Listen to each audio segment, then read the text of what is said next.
My name is Eric Worre, and for almost 30 years I've been an entrepreneur, struggling at times, but ultimately succeeding.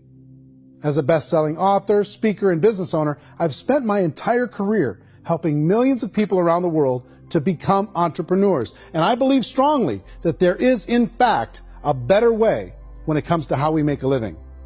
The career landscape has changed dramatically, and many are still working in a model that is completely out of date. What worked for previous generations isn't working as well for people today. In this film, we're going to explore 3 important questions. First, what's really going on in our working world today? Second, in this new economy, is it better to become an entrepreneur, or is it safer to work for someone else? And third, if a person decides to become an entrepreneur and start their own business, how can they do it without taking on massive risk? To help in this journey, I've brought together some of the greatest experts and thought leaders in the field of entrepreneurship to share the real facts with you. My intention is to give you new information that will allow you to make choices that are not limited by an old, outdated model. Let's start by understanding what's going on in our working world today.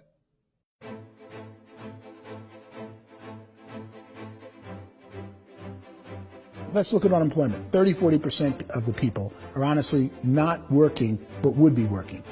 What our government does is if you haven't found a job in 6 months, we don't call you unemployed. We pretend you dropped out of the labor force. I've often said that unemployment, particularly structural unemployment, that's unemployment due to technological changes, is the first sign of economic growth.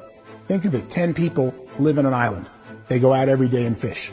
One day, new technology shows up. A missionary brings them a net. Now, using the net, one pilots the boat, one throws the net. 2 fishermen can do all the work 10 used to. That's a 500% increase in productivity, 2 doing the work of 10, in one day. You don't have to learn a lot to learn how to throw a net instead of throw a fishing line. The island's got a big problem, 80% unemployment. But the island still has all the wealth of the fish because the 2 people produce as much fish as 10 did. Now, of course, looking back in history, these changes used to take thousands of years. And during that time, we went into farming and transportation. Some of us became doctors and some teachers and lawyers, and we developed all these new professions and new manufacturing jobs.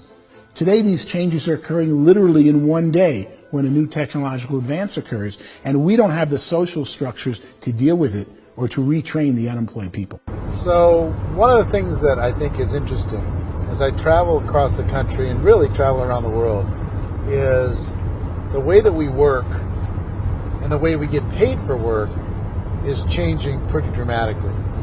On a global basis, everything is being turned upside down because of the rapidly advancing technologies. They are eliminating many jobs, and we have been left with many people not prepared for the jobs that exist. A lot of demand in public companies was to squeeze out all the fat and to get just as much margin as we possibly could, and fat equals humans. So this idea of job security in information age is so obsolete, but it's still taught inside our school system, and that's where the problem starts. There's no financial education in the school system, and people are still trained to be employees to work for that paycheck. This is a chart on the middle class. What's happening in the middle class, those who went to school, their incomes have been coming down for years. I feel sorry for the person who dreads going to work, who is sick to their stomach on Monday morning, who hates their alarm clock, who gets a little glimmer of hope on a Wednesday because it's hump day and says, thank God it's Friday. And they live for those 2 days a week where they get to be themselves and they don't have to be around people they don't like, and they don't have to play the political game in the office, and they don't have to live this half life. The person that works 50 weeks a year just to be able to have the 2 weeks for vacation. And you know what happens to most of them nowadays? They don't have a vacation. They have a staycation. They have time off of work, but they don't get to go where they want to go. I feel sorry for that group of people because there's a better way. They just don't know it. The basis for their life is worry. I'm worried you know, maybe I'll get fired. I'm worried maybe my company will go out of business. I'm worried I can't keep spinning the plates on paying the bills. I'm worried about how do I send my kids to college. I'm worried, what if the transmission of my car breaks? That's, you know, 2 or 3, I can't fix it. People live in a sea of worry, and it eats at them. It's time to look in the mirror and say, it's not the economy, it's my economy. It's my little world of where I am. I need to improve. I'm not going to wait for the economy to come back, because frankly, the economy is doing great in this country. The average household income in the United States is approximately $50,000 a year, what they call the middle class. To reach the top 25% of income earners, you'd need to earn at least $90,000 a year. To reach the top 10% would be a household income of $140,000, the top 5%, $190,000, and to be in the top 1%, you'd need a combined household income of at least $380,000 a year. So here's the question. What do you think would give you the best chance to move up and get to the top 10%, the top 5%, the top 1% or beyond? In my opinion, and in the opinion of many, many experts, the answer is to become an entrepreneur, to become your own boss. The spirit of the entrepreneur is to be a risk taker and to be resourceful and unstoppable, and to have a vision of yourself beyond where you are and not willing to settle for life as it is. Think about the great entrepreneurs. They're visionary. They have heart. They're willing to do today what others won't so they can do tomorrow what others can't. Personally, I don't think of the new economy, the old economy. I create my own economy. The entrepreneur's in control.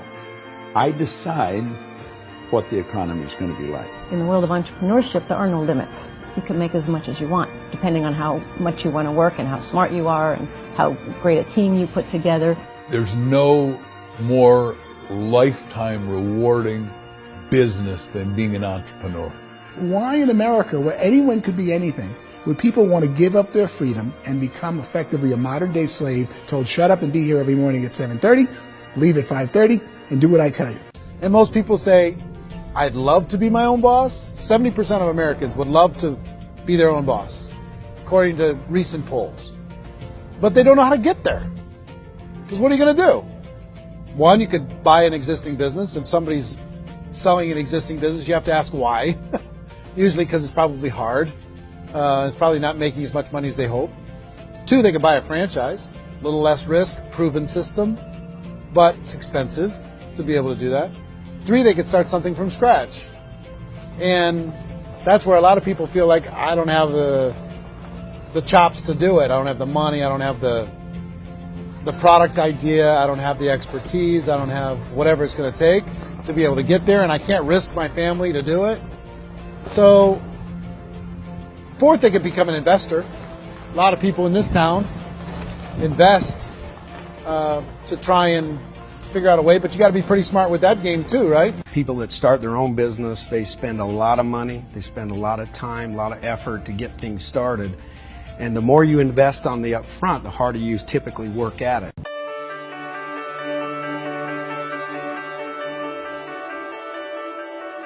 In our search for a better way to make a living, we've come to the conclusion that becoming an entrepreneur is actually safer than being an employee.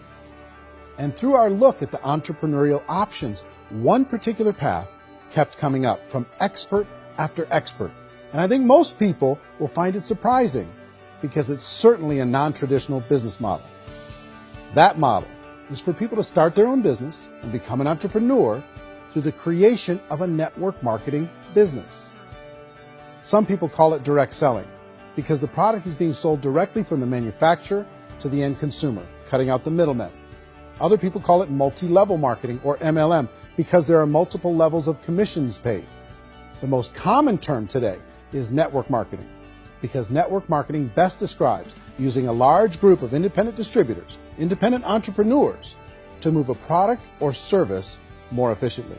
So my friend here, Donald Trump, and I, we always write about the network marketing industry. And the reason we support the network marketing industry is because it really is a business school for entrepreneurs. Because most people come out of school looking for a paycheck.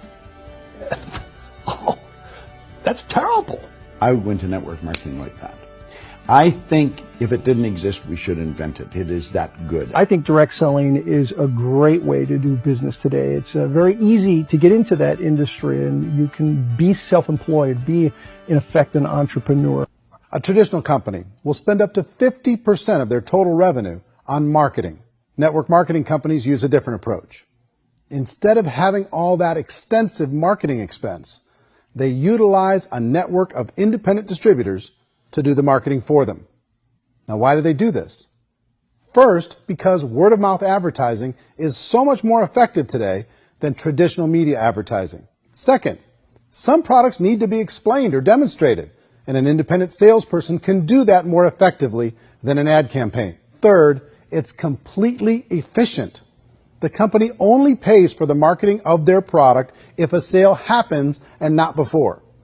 Imagine if Amazon allowed you to become an independent distributor and paid out 40% of its revenue to that distributor group. All you had to do as a distributor was recommend a product, and if a person bought it on Amazon, Amazon would take care of all the logistics, and you'd get paid for bringing the customer. Now imagine you got paid for every purchase that customer made for the rest of their lives. Well, Amazon doesn't offer this option, but network marketing companies do. 85% of all buying decisions in our society are made as a result of word of mouth or reputation. We're recommending things to each other all the time. You know, who's your dentist? Who's your doctor? Who's your lawyer? What detergent, are you using? What legal system are you using? What product are you using? We're talking to each other about the things that we love anyway. When you go into a big box retailer, you're lucky if the clerk looks you in the eye, much less gives you any detailed or accurate information about what you're purchasing. So of course, this personal information, this education coming from a friend, a neighbor, a relative, or even a stranger, but one who has experience with the product is extraordinarily valuable. As a matter of fact, network marketing can educate consumers probably better than any other form of marketing. It certainly can do better than advertising, because advertising usually has a certain hype to it, and you can only get limited information. So, network marketing trumps advertising. The keys to network marketing is providing an opportunity for the masses to get involved, providing an opportunity for the average person who doesn't have the resources to start their own business.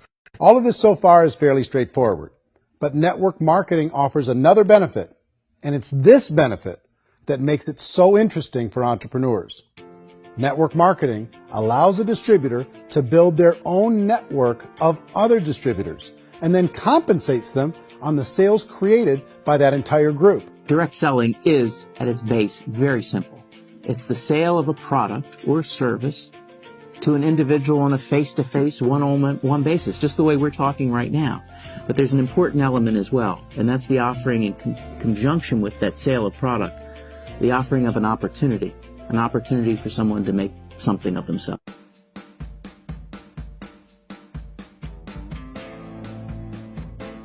According to the Direct Selling Association, if you add up all the network marketing companies around the world, they combine to do over $178 billion a year in retail sales. To give you an idea of how big that really is, the NFL, the National Football League, does approximately $9 billion a year. The music industry does a little more than $16 billion a year, and the movie industry does about $80 billion a year. Using a conservative average, network marketing companies pay their distributors about 40% of that $178 billion in the form of commissions, which adds up to more than $71 billion a year. That's almost $6 billion a month. It's almost $200 million in commissions every single day. So it's certainly working, and people are making serious money in network marketing. With the growth of the direct selling industry over the last 10, 15, 20 years, we've seen a broader understanding of the channel. We have seen more and more people getting involved in the business, so our penetration in the marketplace has increased, and thus the understanding in the marketplace of who we are has increased. And we've seen non-direct selling companies look at the direct selling model and say, something's going on there. People are making money, companies are being profitable, individuals are being motivated, product is being delivered to market. Maybe we should explore this. Some people think only the people at the top make money. Well, let's take a look at that as well. In the network marketing profession, there are roughly 500 people in the world who earn over $1 million a year. If you round that number up to $2 million a year, that adds up to about $1 billion a year. That takes the $71 billion paid out each year down to $70 billion. So where does the rest of the money go? The vast majority goes to part-time people making anywhere from a few $100s a month to many thousands of dollars a month. It goes to people who choose to make it a full-time career move and earning even more than that. Every day, people are using the money they earn through network marketing to pay off debt, have more fun, and improve the quality of their lives. Everyone I know in network marketing has been doing that since the 50s. They go to work when they want to go to work. They stop working when they want to take time with their children to have a leisurely breakfast and discuss issues and drive them to school. They go back to work when they get home, wherever they're working out of. The biggest thing that I've seen is people that have become much happier in their life. MLM has probably made more millionaires of more people in more countries, and I've spoken to them in 67 countries, than any other single form of business, starting from nothing. If they have a choice between working a job for the next 10 years or working a network marketing business for the next 10 years, the result of working the network marketing business will be better. How many people are involved? Approximately 16 million Americans and 96 million people around the world are currently participating in network marketing. And in a recent poll, 82% of those people report a good, very good, or excellent experience with network marketing. So people are happy.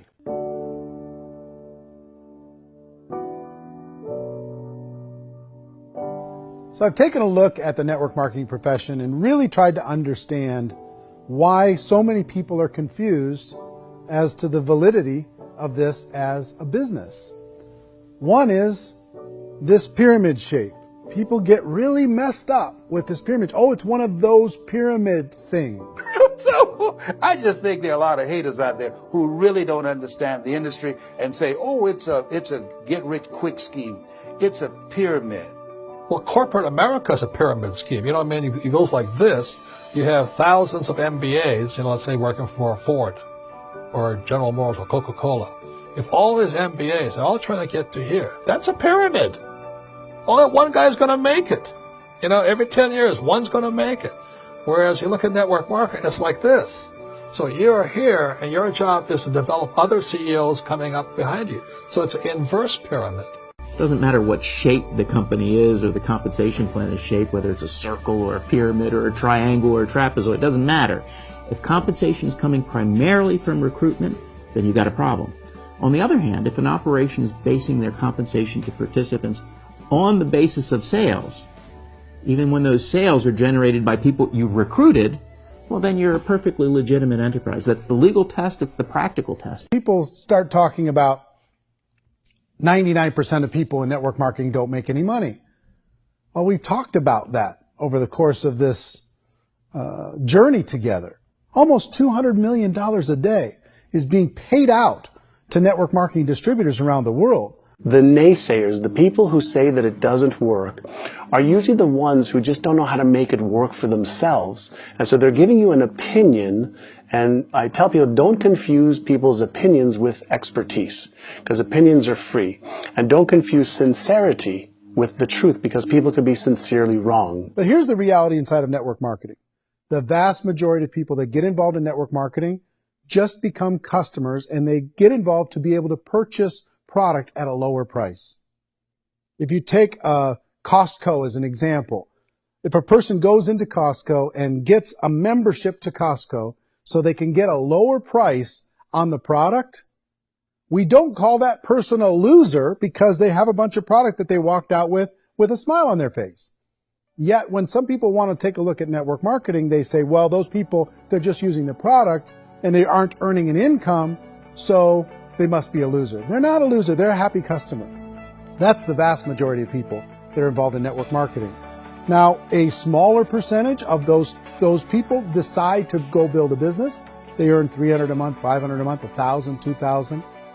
That's the bulk of earnings in network marketing. And then there's the few that really decide to take it serious, really decide to build a large network, really work to make that network very, very productive. And those people make huge amounts of money and there's no cap.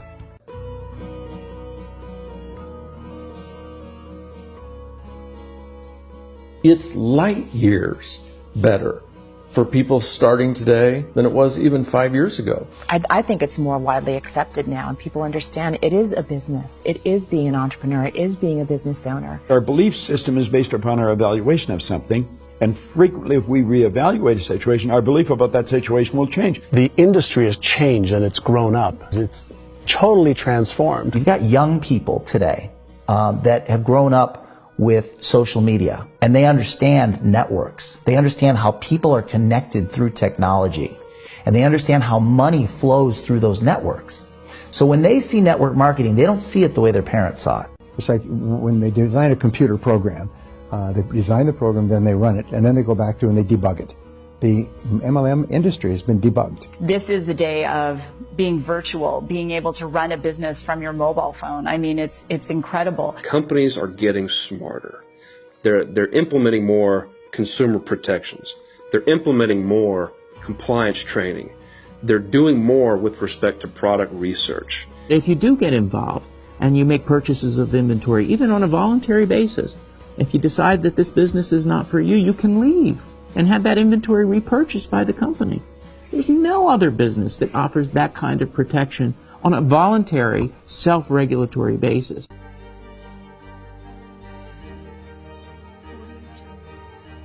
Life's too short to spend it living someone else's dream instead of your own. It's too short to spend it living at a fraction of your potential.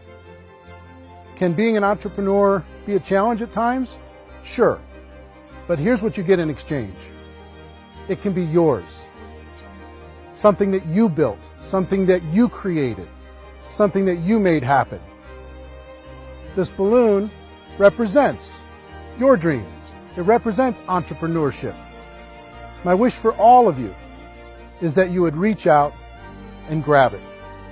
The choice is up to you.